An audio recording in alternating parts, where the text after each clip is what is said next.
Gubernur Sulut Oli Dodo Kambe melepas 332 lulusan SMK di Sulut untuk bekerja di Jepang Rabu 26 Juli. Suasana pelepasan berlangsung hangat.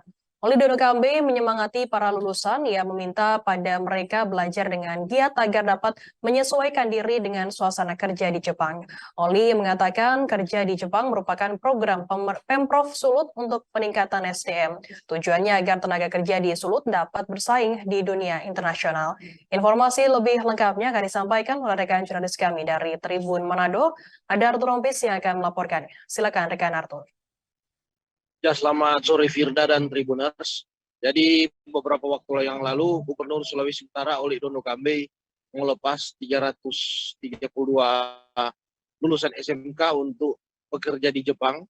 Jadi pelepasan berlangsung di ruang C.J. Rantung kantor Gubernur Sulawesi Utara, dan ini dihadiri oleh Gubernur sendiri, kemudian Wagub Stephen Kando, Sekprov Sulut Bapak Steve Kepel, beserta para orang tua dari siswa, kepada para siswa agar bisa bekerja dengan baik, bisa mempelajari etos kerja dari orang Jepang yang tentu saja berbeda, dan juga kepada mereka diberikan motivasi agar supaya dapat bekerja dengan baik, dapat mengharumkan nama Sulawesi Utara, dan dapat juga membawa ilmu yang didapat untuk jika sekiranya akan kembali ke tanah air.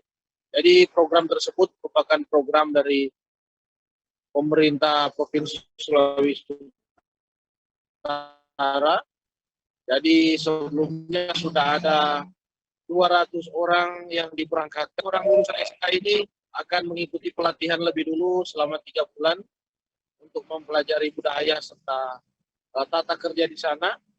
Jadi ini untuk Sulawesi Utara diberikan slot 1.000 orang. Jadi setiap tahun ada 1.000 slot untuk bekerja di Jepang bagi lulusan SMK. Jadi besaran gaji yang ditawarkan menarik, karena gaji yang akan mereka peroleh berkisar 30 hingga 35 juta. Demikian Firda. Baik, terima kasih rekan Arthur Rompis dari Tribun Manado atas laporan Anda. Selamat bertugas kembali.